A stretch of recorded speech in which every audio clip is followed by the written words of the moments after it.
Greetings and salutations, everyone. I hope everyone is doing well still, and welcome to tonight's second half. Before we jump into tonight's second half, a couple links. As many of you know, I rely on Patreon, PayPal, channel membership, and the merch to help the channel to continue to grow and go. Links to Patreon, PayPal, and channel membership is in the description below. Merch displayed directly under the video. Also, Dogman, Frightening Encounters, Volume 1 through 3, the audiobook versions. They were written and researched by Tom Lyons, narrated and produced by me, Jeff Nadolny. Those audiobooks are available on Audible, Amazon, and iTunes, links to which are also in the description as well. And finally, last but definitely not least, if you'd really like to help support the channel to continue to grow and go, simply subscribe. It doesn't cost a cent. Click the like button, takes half a second. If you don't want to miss out on any of the informative uploads I put out daily, click that bell icon, and folks, please leave a comment. Why? Well, because all of these things really do help the channel to continue to grow and go. And yes, folks, they definitely do matter. Now, everyone, I have taken far too much of your time. Let's jump into tonight's second half, shall we? Alright guys, in tonight's second half, I'm going to share this video clip with you. I'm not really sure how to take this. Is it an ominous warning about a possible cryptid attack? Or is he just referring to the basic woodland animals? You guys decide. It's a real strange one though. Hi. Hello. Hi. You're on private property. I'm sorry. I'm gonna get out of here. Yeah. Please do before the cops get you. Thank you. Yeah, I'll be out. There's a sign posted right over there. There's I know. this chain on the thing. What'd you do? Just climb over? No, I'm definitely in the wrong. I was waiting all down the shoreline, but Well, however you came in, go out the same way. yeah, Please. I will. I didn't see you. You didn't see me. We didn't have this conversation. Yeah, sounds good. All right, buddy. Just be safe. Yeah, I will. Because there are some very dangerous animals out there. Hi. Hello. Hi. You're on private property. I'm sorry. I'm gonna get out of here. Yeah. Please do before the cops get you. Thank you. Yeah, I'll be out. There's a sign posted right over there. There's I know. this chain on the thing. What'd you do? Just climb over? No, I'm definitely in the wrong. I was waiting all down the shoreline, but Well, however you came in, go out the same way. yeah, Please. I will. I didn't see you. You didn't see me. We didn't have this conversation. Yeah, sounds good. All right, buddy. Just be safe. Yeah, I will. Because there are some very dangerous animals out there. I'm not really sure how to feel about it, you know. The kid just fishing, just minding his own business. He is on private property. But this security guard comes up kind of strangely. The wording of everything is just real strange. I don't know. Is it a warning about something much more dangerous than your regular woodland animal? Or is it just, you know, hey, there might be a bear out there? I really don't know. What do you guys think? Today's first part of the upload. My brother and I used to go to this somewhat secluded mountain creek in southwest Virginia long before life and responsibilities got in the way. It backs up to Jefferson National Forest, and judging by Google Earth, it's a pretty secluded area. The road up to it ends abruptly, but turned into a long, overgrown, and degraded road along the creek that we discovered led to a very scenic, boulder-strewn swimming hole that we would hang out at and have a few drinks and some smokes. To get there, you'd have to go past an obviously long-abandoned coal mine with tall piles of mine rubble. One day we were surprised when a huge, wolf-sized, mangy German Shepherd-looking dog slid down from the mine and daintily made his way to us with a big smile. We were hesitant that he had rabies, but he seemed aware and sort of greeted before just sort of followed us to our spot. We thought it was odd that a stray would be in the middle of the woods, but we sort of laughed it off and let him chill with us at our spot while he fished and we sipped on our beers. The next few times we went out there, he would be there, sliding down the coleslaw to hang out, so we dubbed him our buddy, Mr. Croy, from a family name we had noticed at a derelict cemetery nearby. We became more comfortable with each other, so he'd just sit by while we sat and chilled on the boulders. Our only issue was that he smelled terrible, like rotting sulfur, but he was our buddy, so we let that one slide. We also noted that he seemed strangely human in mannerisms, especially his eyes. Thus, Mr. Croy became a family enigma we would joke about being our drinking buddy. We even tried to get him to come home with us, but he would never go past this grove of huge dead hemlocks. Come next spring, we decided to head out to see our coal mine friend, but he was nowhere to be found, at least seen. He had a heavy gait, and you could hear his distinct thump as something followed us, and we both looked at each other as nothing was there. Pushing it off as nothing, and sad our buddy had gone, we continued to our spot, but we were still obviously followed by heavy footsteps. We sat at our spot talking and sipping on beer when we got the distinct rotten egg smell we associated with him. At that point, we were all getting weird vibes and somewhat spooked, so we went back to the car. We never really went there after that, as life just got in the way, and my brother started dating and I started working. We tried to go back a few years ago, but there was something like some sort of white supremacist encampment at the entrance that made us uncomfortable to venture any further. We still talk about this to this day when it comes up, our mysterious wilderness dog friend. Today's second part of the upload. We moved to this house 5 years ago, and we didn't have any blinds in my room at the time. One night I went to bed because I had school in the morning. Went to bed, woke up, and I could feel something looking at me. My dog Casper was in my room and staring out my window and growling. Casper never sleeps in my room and was very aggressive towards people or things he thinks will harm us. I got up and looked out my window, and there was this thing in the woodline staring at me. It was large, and I'm not a small person. It looked at me for a solid 30 to 40 seconds, then disappeared.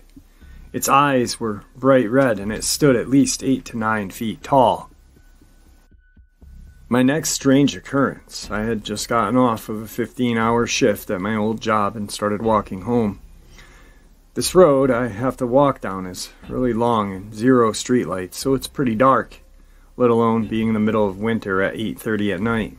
I had my flashlight out facing the road so someone would see me if they came down the road. There's train tracks near my house, and it has an underpass that is 9 feet 10 inches. As I was walking, I looked up, and this thing was standing even with the top of the underpass, and its eyes were bright amber gold. These eyes were absolutely beautiful, and I did not get the feeling like they wanted to harm me. I continued to walk while our eyes were locked. Next thing I know, this thing goes off flying into the woods near the train tracks. It's breaking everything in its path. I could hear 2 legs, not 4, and not wings. I could hear it on 2 legs flying through the woods. I got to the spot where it was, and I could see broken branches, but I just brushed it off and continued to walk home.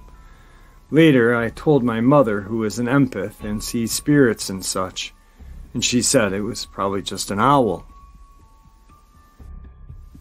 Anyway, a couple weeks go by, and my friend, my coworker, and me are sent home early one night.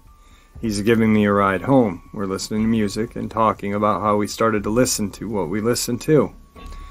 As we got closer to my house, something comes hauling ass across the road, and there it is. It was dark gray/black on all fours, and it was huge. Its back was over the front of my friend's Jeep. It had long forearms, but I could not see any claws or hands as they were past the driver's side in the dark. It was muscular. My family's all big. I'm 6 foot 250 pounds myself, and this thing could hit me with its arms and kill me without a question. My coworker said it probably was just a wild dog or coyote, and said many years ago when he lived up here a lady died, and all our dogs got out, and they still live up here. I told him there's something in these woods that he doesn't know about, and he should be careful and take another way home. He brushed it off, and we got to my house and said our goodbyes. I told him to be safe and seriously to take another way home. Today's third part of the upload. This is my first time going public with this encounter out of fear of seeing it again. This took place roughly 14 years ago when I was a kid. My family moved out of the city and moved to a small town called Deerbrook, situated on the outskirts of Antigua, Wisconsin. Our house was surrounded by woods on 3 sides and a river and a field in the back. The first year out there was really calm and relaxing other than the consistent coyote howls every night. But every so often there would be a different howl. It was deeper, much louder howl that would shake us to our core. At first my parents would dismiss it as a wolf or just a bigger coyote, but something about it seemed off. One night in mid-July, my brother, my sister, and I decided to pitch a tent in the back field along the tree line. We just wanted to go camping. We sat with our sticks roasting our marshmallows till it got really dark. Then the typical howls started. But once again, that deep howl was back, and it sounded like it was right in our ears. With how loud it was, it's hard to even guess where it was coming from. So we decided to put out our fire and get in our tent. Later that night, my sister fell asleep, so my brother and I chatted and made jokes. Within minutes, we heard animals running around outside of the tent. And then this little raccoon started to claw at the side of the tent that I was sleeping on. And first, I just kept poking at it. But then we heard something else. The crack of sticks from trees. At that point, my brother thought it was a bear and told us to be quiet, and woke up my sister. We started to hear footsteps coming closer and closer. Pretty quick, they were right next to me. The raccoon just bolted out of there, and there started to have this strange odor coming from somewhere. It smelled like copper, sulfur, and wet dog. It was almost overpowering and made me want to puke. Then we heard our mom calling us. And as she shined a flashlight on us, it revealed the most unsettling thing I had ever seen. The shadow of this thing was shining through our tent, and it was massive. It had pointed ears that were tilted back like a dog on the prowl, and its hands were human-looking with long fingers that ended to a point. The mouth was in the shape of a snout, just a little shorter, and it had a mid-sized tail. My mom started screaming, and whatever this thing was bolted back into the woods. We rushed inside with my mom, and didn't go back out for a few days. Fast forward a few months. I was in the living room with my mom while my sister was in the shower. We were watching Wheel of Fortune or something like that when my sister screamed bloody murder. My mom jumped up and went to go get her. She pulled her out of the bathroom, and I got curious as to why she was so freaked out, so I went to see. Above the shower is one of those super small windows that only a small head could fit through. And in the window was a set of red glowing eyes staring down at me. We stared at each other for what felt like a decade. I didn't feel fear. More just curiosity, and I didn't feel like I was in danger at a time. As my mom came in to pull me out, the eyes turned away as well. The rest of the night was quiet after that. A few days later, my brother came back from my dad's. Him and I have bunk beds, so I'd always take the bottom bunk. That night, as kind of a gloomy night, it was really windy, but it was drizzling a little bit. Later in the night, my brother and I got woken up by the window being opened. It was locked beforehand, by the way. After that, we just closed it and went back to bed. It happened again and again, like 3 more times. Each time we locked it, but the final time was the worst. It flung open so hard the glass shattered, and the thing we saw pushed it open. That same hand from the tent, but I can now clearly see it. It had matted black fur, or hair rather, covering its whole arm. The skin on its palms were like a light tan, and the claws were about 5 to 6 inches long. And on the bottom of the window I saw its face, or what was showing. It just had eyes, glowing bright red. They looked like ambers from a roaring fire. My brother and I bolted out of there, grabbed my sister, and locked ourselves into the back gaming room. We stayed there for the rest of the night, and when my mom came home, we told her and packed up our things. We moved out of that house in a day and took what we could fit, filling one car into U-Haul. My stepdad's truck was full as well, and we left and never returned. To this day, my family is scared to talk about it, but if my brother and I have a few drinks, we discuss it. But my mom just shuts down whenever it's brought up. Today's fourth encounter. Hello everyone, my name is Mike. I'm 63 years old. Recently retired from a soul-sucking IT analyst job for a major bank in Charlotte, North Carolina, where I was just a cog in a big money machine that facilitated the movement of money across the globe.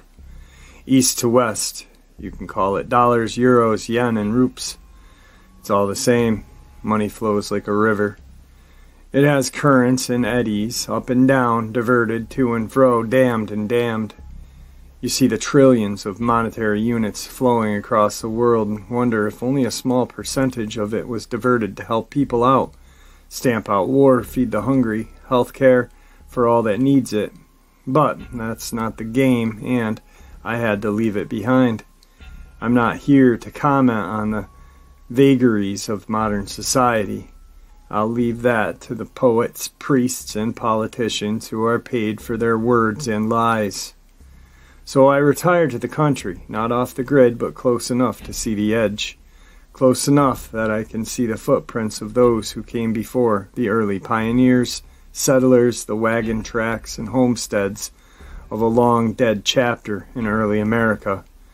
A time of exploration and discovery, and a time where one man was deemed only a percentage of what makes up another man. By law, a time where cotton and tobacco were the currency of the world, and they truly flowed on rivers. My best friend forever, Galen Chauncey, and I love to explore the remnants of this bygone era before the march of modern society wipes them out forever. Luckily, I live in the largest and least populated county in Virginia, so there are many abandoned homesteads and graveyards from the late 1700s through the Civil War and subsequent migration out of the war-torn South. Galen always has her voice recorder and camera at the ready. I usually man the video camera. She's gotten many EVPs and filmed countless orbs and ghostly manifestations. I guess you could call it that. She truly puts the ghost hunter shows on TV to shame. In our investigations, her one rule is to run if she says run, no questions. A rule I obey maybe 75% of the time. About 10 miles from my house up on a hill sits a large mid-1800s mansion, made inaccessible by the lack of a driveway and a tangled thicket of brush and briars. And there were vultures nesting on the chimney. Talk about spooky. Of course, Galen was itching to investigate. I would always make up an excuse not to go up there. It was too cold, too wet, too damn scary, man. But where most men would fear to tread, Galen goes, "Come on," and she says it gleefully, which makes it more unnerving. So, giving the inevitable, we go out to investigate. We park my truck below the house about 50 yards away. It was a beautiful autumn day in the Appalachians, so I couldn't weasel my way out of it this time, and I had to admit I was curious as hell to see what was within. With the smell of sassafras and the chimney smoke in the air, we started to make our way through the brush and trees. I was struck by all of the debris all around. I found a rusted-out machete, water bottles, and even an old smashed-up video camera, but the shoes, tennis shoes, and old moss-covered boots littered the ground. We finally hacked our way to the front porch. It was magnificent in its decay. The ornate banisters and the eaves crafted in the day where craftsmanship ruled and deadlines were an afterthought. The inside was bone dry for the most part. There were many artifacts and clothing from the previous tenants, and more shoes. There was even a TV from the 60s in one of the rooms, which seemed to be the last time the house was occupied. We proceeded to explore the mansion room to room. We were separated, Galen with her voice recorder and camera, me with the video camera. I went out back and found an old well with cement all around it. I looked over the edge and down into the well as best as I could. I thought I saw a pair of golden eyes, but it was hard to see, so I adjusted the viewer on the camera and held my hand over the hole. In the viewer, I could clearly see a pair of dark golden eyes glowing in the darkness of the hole. I was just about to cry out to Galen when I heard her shout, "Mike, get up here, quick!" She was at the back of the house in what looked like the kitchen.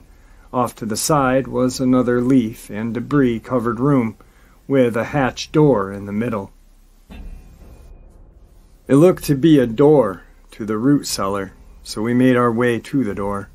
It reeked with the stench of death in the room, and it got stronger closer to the doorway down, and there was what looked to be blood leading up and down the steps. Galen goes, "Look!" At the bottom of the steps was a carcass of a huge deer, lying partially in the dim light of the small amount of sun that made its way in, and partially in the darkness of the root cellar. I was kind of relieved and thought to myself, that explains the blood and stench of death. I was just beginning to tell her that I'm not going down there when the carcass suddenly and quickly was dragged out of the light into the dark. One of us screamed, and I'm pretty sure it was myself. Galen didn't have to yell "run" this time. We both bolted out of the room toward the front door. I let her go first out the front door, down the steps and into the brush. If we were to be eaten, best it was me first, but I had the keys to the truck. The things you think when you are about to be eaten. I got about 20 feet into the brush and looked back. What I saw shook me to the core. In the darkness of the doorway, I saw two red glowing eyes, like brake lights of a semi-truck at night. I froze in my tracks. I was able to make out a dark shape in the darkness of the doorway. It looked like a huge dog or a wolf, Bible black, with huge pointed ears on the top of its head. It was when the eyes went into a malevolent squint, and the motherfucker smiled at me. I could see the pure white teeth, the canines on the other side, and the front teeth were not rounded like a dog's, but went straight across. It had a flat, piggy snout, and I could see its nostrils flare as it lifted its head as it was trying to get my scent. It then lowered its head and laser-eyed into mine, down to my soul, eyes glowing so red that I innately felt that it had me, that I was his for the taking. I couldn't move and dropped to my knees, hanging onto the tree. At this time, "Galen!" yelled Mike with a hint of exasperation. That broke the hold it had on me, and I bolted, pressing the door lock remote on my key fob so Galen could get into the truck. And I got in, fired the ignition, dropped it in gear, and spur a rooster tail of dirt and gravel 20 feet into the air. "What was that?" Galen said. I replied, "I don't know. Not sure myself what I had just seen." "Maybe it was a bobcat," said Galen. "You're probably right," I replied, relieved, in fact, that she had not seen what I had, that she had not looked into the eyes of the devil as I had, that he didn't know who she was, that she wasn't on his list as I was. That's what I somehow felt was true. As we were driving away, Galen says, "Do you think you could go back sometime and get that TV for my baby?" I looked back in my rearview mirror as the house faded in the distance with vultures flying around wondering what happened to their meal, and said, "We'll see," knowing full well I'd never go back there, not even travel on that road again. That was the fall of 2016. Galen has since moved an hour away, and due to life, we don't get out as often, but All through the winter of 2016 to 2017, my encounter was in the back of my head. Would it hunt me down? Was he scoping me out, waiting for the right time to take me? I live in a single-wide trailer next to a lake with my 2 rescue cats, Little Boy and Adam. I let them out at daybreak and bring them in at night. Little Boy likes to go onto the roof, as do a family of raccoons. Sometimes at night the raccoons will run across my roof, freaking me out. I hope it's the raccoons anyway. There have been a couple times that I've smelled the stench. It's the country and things die out in the woods, but I don't go off my back porch at night. Later in the spring of 2017, maybe May, I was driving in the country on Graves Bridge Road along the Pig River. It was a gravel road, and I decided to park and get out and look at the fish swimming in a primeval-looking shallows of the swamp, S-curves of the pigs. It was then I thought I heard a baby cry. I heard it again. It sounded like a demonic baby cry, but I had to check it out. I have to admit I was scared when I made my way to the sound. I drew my pistol. It was a Taurus Judge that shoots either 5.45 caliber Colt cartridges or a 410. I usually kept it loaded with 4 shots in 1 bullet. I made my way through the scrub, and what I saw was heartbreaking. It was a dead mountain lion, with its cub lying beside her body.